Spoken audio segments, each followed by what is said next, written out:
think we're not starting from scratch, and I think that that there's a lot of work that's been done. Tonight, meetings continue between the Wetsuweten Nation, the province, and the feds.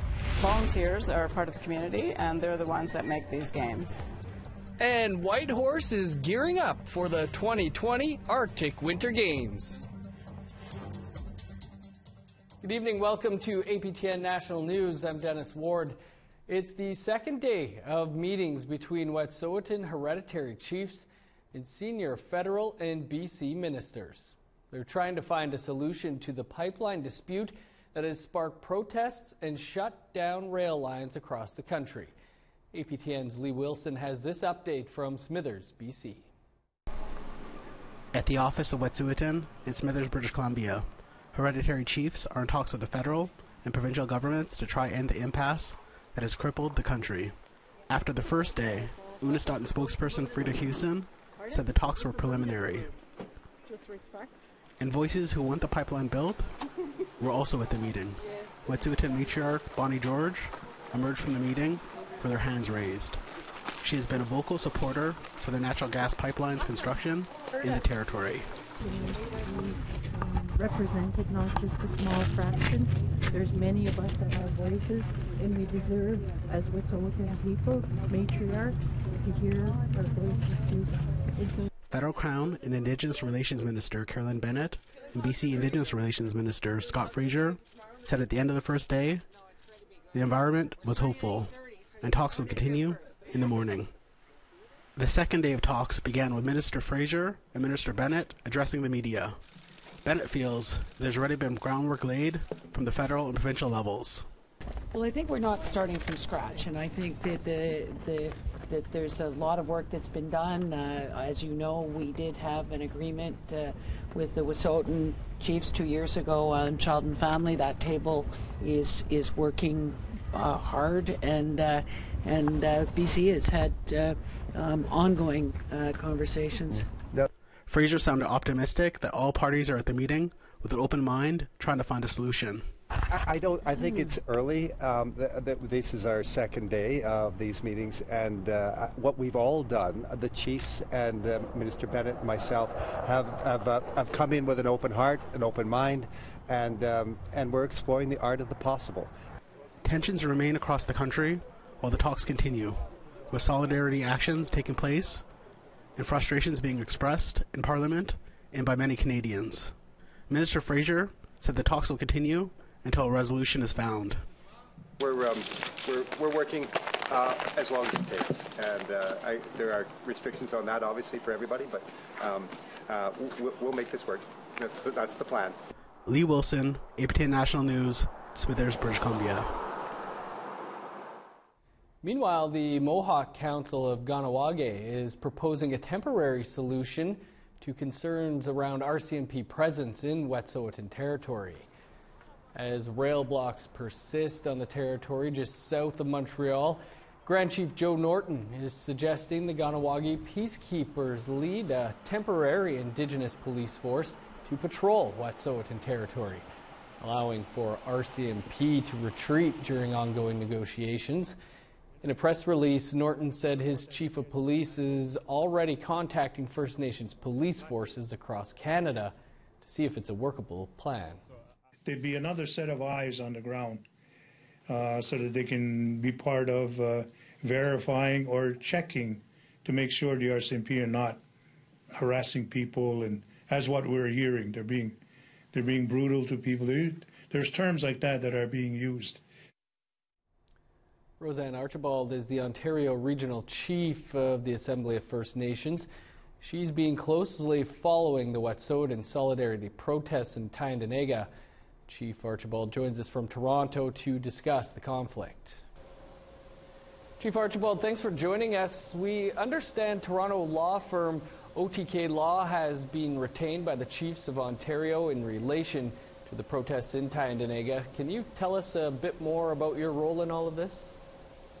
Well, in terms of OKT law, we went to the injunction hearing, I believe it was February the 13th or 14th, And in order to understand that process, I'm not a lawyer, so I retained Maggie Wente to help me navigate that process and understand it better. Last Friday, the Prime Minister said the barricades must come down, and since then we've seen arrests, skids on fire, and standoffs on the tracks. What's your reaction to these developments? Well, first of all, to me, it's very much a people's movement. It's a very grassroots movement. And as a First Nation leader, I stand with the people who feel compelled to take action on this matter. I mean, the heart of this matter is in British Columbia. That's where it's emanating from Wetsuweten territory. And I'm certainly standing with Wet'suwet'en people as they do their best to protect their land and waters. It's been a quarter century since Ipperwash, where the OPP shot and killed Dudley George, and 13 years since the Ipperwash inquiry was released. Looking at Tyendinaga today, how do you feel the force has responded to those recommendations in the inquiry?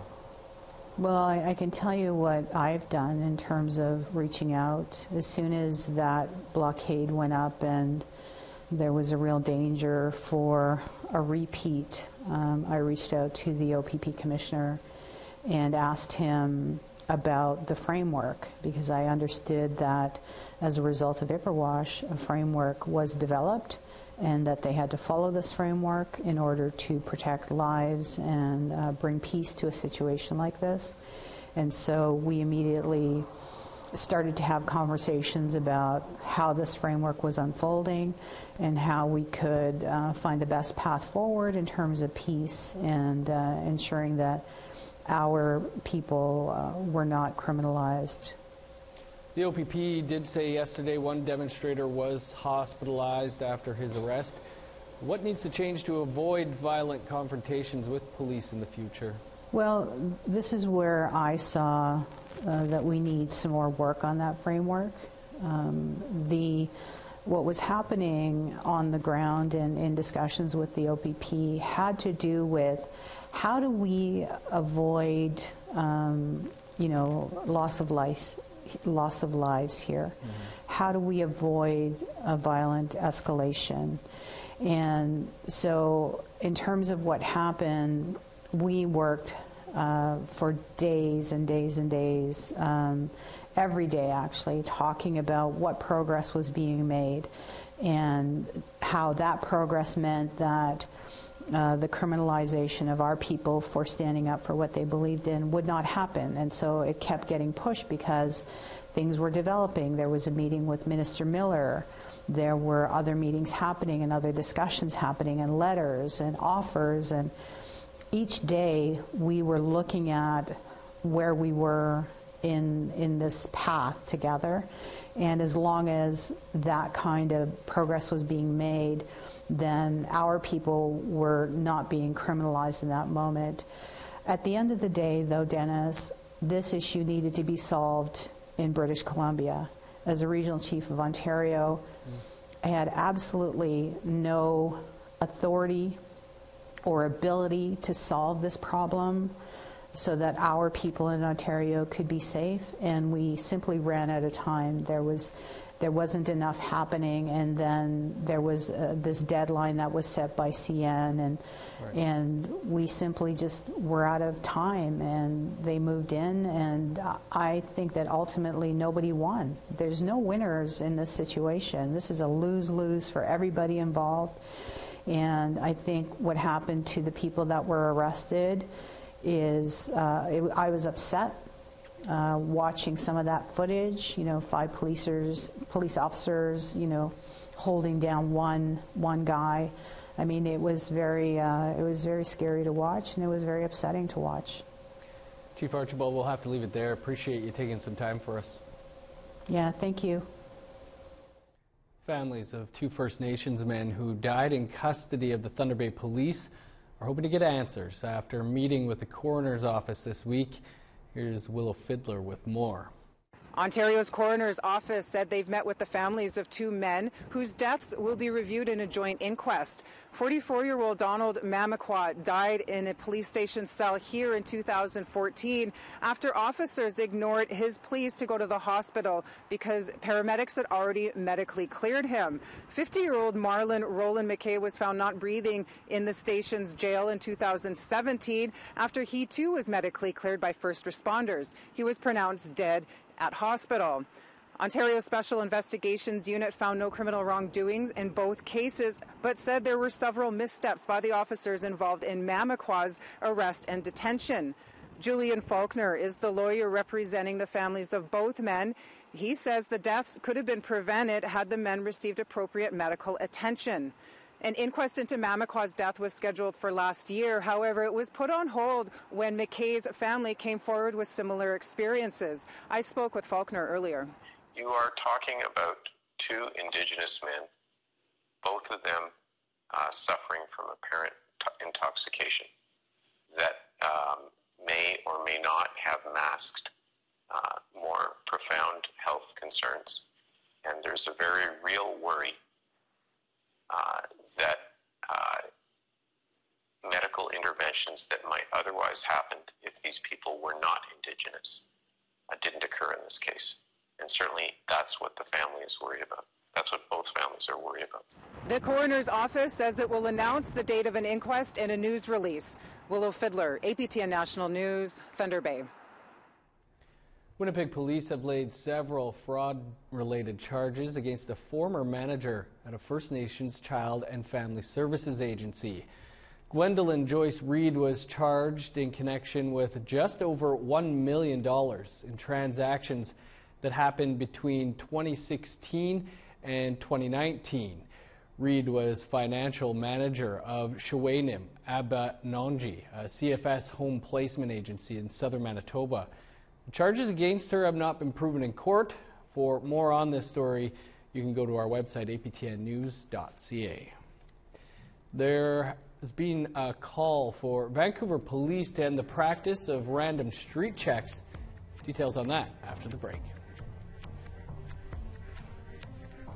Here's a look at your forecast for Saturday, starting on the East Coast. +2 with snow for Halifax, sunny skies and 1 above in Charlottetown. 17 below for Nain, -10 in Le Grand River. -7 with snow for Montreal and Quebec City. A rain-snow mix and 4 below in Saguenay. Snow and -4 in Toronto. Sunny skies and 7 below for Ottawa. -2 for Thunder Bay. -2 for Sioux Lookout. 12 below in Churchill, -3 in Thompson, 0 for Winnipeg and Gimli, +1 in Princess Harbor, 6 above for Regina, +3 with snow for Saskatoon, -10 in snow in Stony Rapids, 2 below in La Ronge. Welcome back. The BC Civil Liberties Association is demanding that the practice of random street checks by Vancouver's police should stop immediately.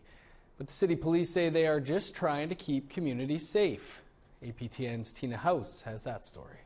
Eunice has been a part of this community on Vancouver's downtown east side for many years, and she's seen a lot down here, including how police sometimes conduct street checks on innocent bystanders. This young kid walking, minding his own business. They floored him down to the ground, had their knee on top of his head, and that kid said, I'm visiting from out of town to come see family. I don't have a police record. They still continued roughing him. And one of them that had the knee on his head also grabbed his arm and bent his arm way back, and that kid was screaming. The term street checks is when police stop anyone on the street and question them outside of an investigation and document their personal information. The Vancouver Police Board recently conducted a review of street checks, which found that this practice was a valuable tool for police to fight crime. However, Latoya Farrell, who is with the BC Civil Liberties Association, says street checks must end. There's no evidence demonstrating that this is a valuable tool or that it does in fact fight crime, as the police claim. But what we do have is evidence of how much harm it does to communities that are over-policed and underprotected, and how these communities have, their trust is eroded in police. In the review conducted by Pixis Consulting, they stated the statistical evidence of over-policing is plausible, but did find that Indigenous people and Black people account for a higher rate of street checks. They have concerns and fear for their safety in interacting with police, and this report doesn't take those situations into account in a very meaningful way. It's illegal. I don't think it's right. The Vancouver Police Board is discussing the issue at its next board meeting. Tina House, APTN National News, Vancouver. The number of far-right groups in Canada are increasing, according to experts. And some groups that promote violence want police and military members to join. John Murray looked into the involvement of cops and soldiers in part 2 of Investigates Inside Hate. John, good to see you. What made you look into the involvement of the military and police? Well, during the initial interviews, Dan Gallant, the former Nazi skinhead I spoke with, made the claim that many police officers were sympathetic to his views, but they just didn't go out and commit acts of violence. And then more recently, we've had the arrest of Patrick Matthews, a former Canadian Forces member, who got arrested by the FBI and has been charged with terrorism-related offenses. So, John, did you get a handle on how many cops and soldiers might be involved in these groups? Well, the FBI released a report a few years ago citing that there's definitely a concern for that in the United States, and it's on the radar of the Canadian Forces and the RCMP and police services in Canada. But no, we just don't know how many of these people are in these groups. How concerned should Indigenous people be? Well, both the experts and Thorpe, who went inside one of these groups called the Base, said Canadians should be concerned. So Indigenous people, well, I think they should be exceptionally concerned, because one of the things that this group, the Base, wants to do is foment a race war. So concern and caution might be ideal. Well, John, looking forward to part 2. Appreciate you talking with us about it. All right. Thank you, Dennis. The excitement for the Arctic Winter Games is building in Whitehorse. We'll take you behind the scenes of the preparation after the break. Here's the rest of your Saturday weather forecast, picking back up in northern Alberta. +7 in Fort McMurray, 4 above for Peace River. Snow and +5 in Medicine Hat. Sunny skies and 6 above in Lethbridge. Showers and 9 above for Vancouver, Tofino and Campbell River. +2 under sunny skies in Smithers, 11 below with snow for Fort Nelson, -29 in Old Crow, 8 below with snow in Whitehorse, -13 with snow for Fort Liard and Trout Lake, 19 below in Yellowknife, -25 for Sax Harbor and Fort McPherson, 24 below with snow in Repulse Bay, -37 in Cambridge Bay. Welcome back. In under 3 weeks, the city of Whitehorse will host the 2020 Arctic Winter Games. But the Games aren't only about competition and athletes, it's also about those working behind the scenes who make things happen. APTN's Chris McIntyre gives us a look. Volunteers are part of the community, and they're the ones that make these games. Community participation and reconciliation are major focuses surrounding the 2020 Arctic Winter Games, which will run March 15th to March 21st. Volunteers from across the Yukon have come together to create 3 button blankets that represent these themes. So sewing on a button, would be kind of a symbol of coming together as a community, and part of coming together is reconciliation, because I think these, the button blankets are very special. And we want to, make sure that they are sewn on by community members. Nyla Kluge-Migwans is a member of the Selkirk First Nation and is the VP of Community Engagement for the Games. Migwans explains the idea behind the blanket design. We wanted to have the feather because the feather is about unity. It's a sacred symbol. We wanted to have the 50th anniversary logo because we're in the 50th year of the game, and we wanted the number 91 so that we have the reconciliation action number 91 on our blanket. It's taken 2 years and more than 1,800 volunteers working behind the scenes to prepare for the 2020 games. With fewer than 20 days left, the staff here are in the final stages. Moira Lassen is the mother of Olympian Jeannie Lassen and general manager of the Arctic Winter Games. We have 11 divisions, so we have people in sports, we have people in venues, we have people in logistics and operations, people in admin and finance, we have people in cultural programs and ceremonies. So these volunteers are captured in all of our divisions. Kluge Migwan says there is still much to be done before opening ceremonies on March 15th, but it will all be worth it when the time comes. I'm really looking forward to seeing the youth coming and competing, and friends from the far north coming for Arctic Sports and Dene Games.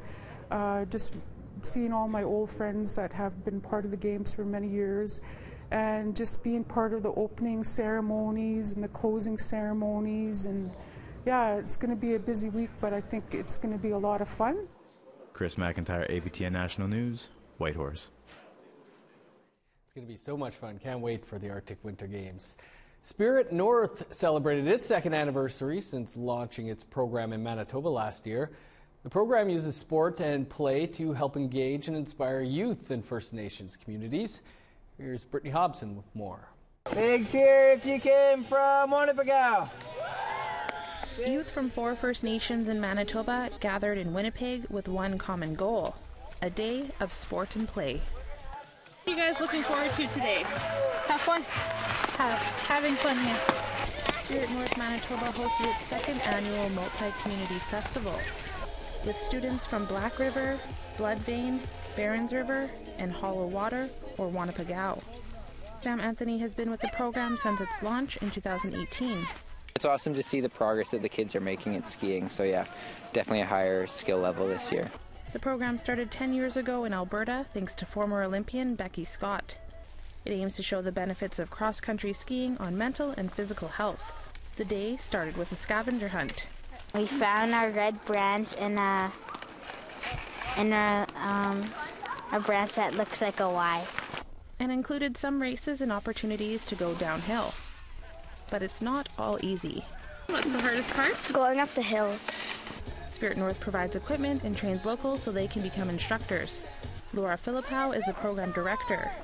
She says now that the communities have taken ownership of the initiative, the doors for expansion are opened wider. So it's been a really good year for us to sort of build the foundations of what we built with the communities last year, and we're just going to keep seeing that strengthen so that if we do start to expand to other communities, what we've already built won't just be forgotten and left behind. Gabriel Hall is from Hollow Water north of Winnipeg. He teaches land-based learning with cross-country skiing added to the curriculum.